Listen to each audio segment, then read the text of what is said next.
এই কি সমস্যা? এই যে ভাই, নবীন বরণ অনুষ্ঠান করতে এই কয়দিন আপনি ছিলেন না, তাই শিবিরের উৎপাত বাড়িয়েছে ক্যাম্পাসে ভাই। এই আমি ক্যাম্পাসে না তো তোরা কি করছিলি? হ্যাঁ, তোদের কি করতে রেখেছি? ভাই, সব ফুটল করে দিয়েছি। শুধু গন্ডল করলে হবে না। নবীন বরণ কবে? 11ই মার্চ। 11ই মার্চ। জি। শোন, 11ই মার্চ রাজশাহী বিশ্ববিদ্যালয়ে ছাত্র শিবিরের কবর রচনা করা হবে, মনে থাকবে? ঠিক আছে ভাই। রাজশাহীর আশেপাশ থেকে যারা আছে সবাইকে ডেকে নিয়ে আয়। অস্ত্র প্রশাসন যা লাগে আমি ম্যানেজ করবো, মনে থাকবে? ঠিক আছে, আমার সাথে আয়। এত বড় সাহস! নগরে আলোর দিশারি মোরা জাগবো, আগামীর পৃথিবী গর্ব মোরা, নতুন সকাল কানবো, মিথ্যার বেড়া জাল ছিন্ন করে। শুভ হোক এই আয়োজন, তোমাদের সুস্বাগত। শুভ হোক এই আয়োজন, তোমাদের সুস্বাগত। আজ 11ই মার্চ 1982 বাংলাদেশ ইসলামী ছাত্র শিবির রাজশাহী বিশ্ববিদ্যালয় শাখার উদ্যোগে আয়োজিত হতে যাচ্ছে নবাগত সংবর্ধনা।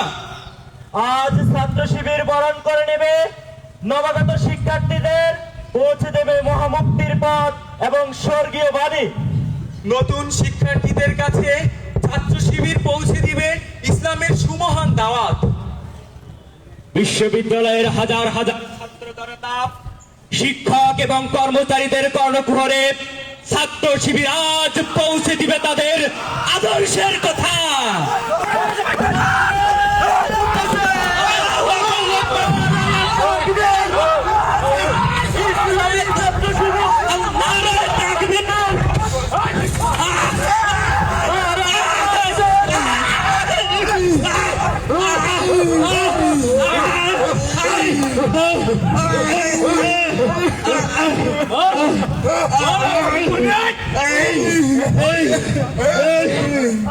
শিবির করবি কিনা বল, সেটা করিস তাহলে তোকে ছেড়ে দেবো। বল, আমি যে আদর্শের পথ পেয়েছি, যে ইসলামের পথ পেয়েছি, তা থেকে আমি দূরে থাকতে পারবো না।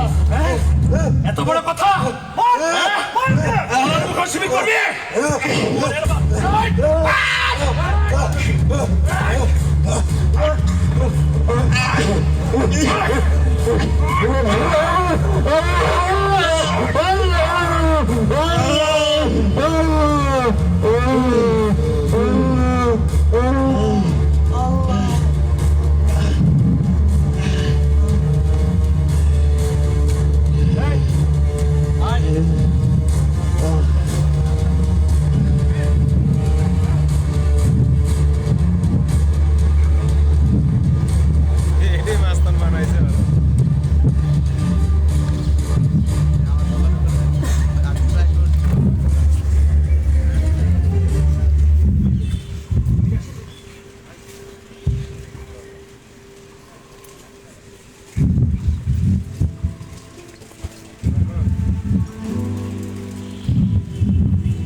তোরা তোরা ঘুমাই আছিস কেন?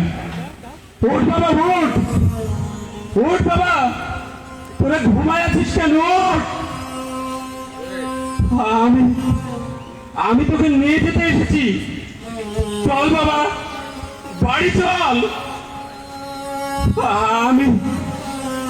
আমি তোর মাকে কথা দিয়েছি, তোর মা বড় অসুস্থ, তোকে আমি নিয়ে যেতে এসেছি বাবা। ওঠ।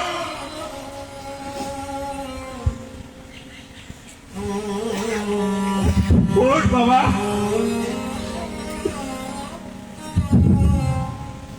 কি অপরাধ ছিল আমার ছেলে?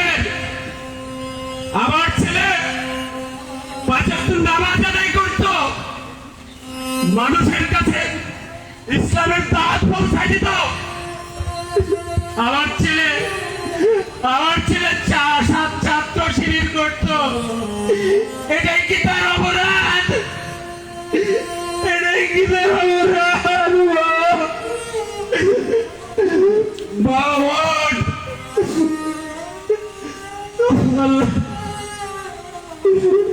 হে আল্লাহ,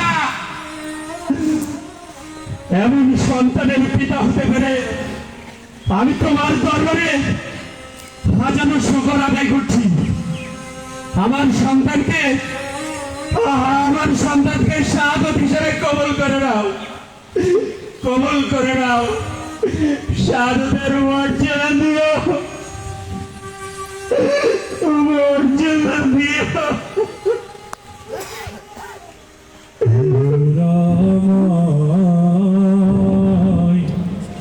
বুঝল না মা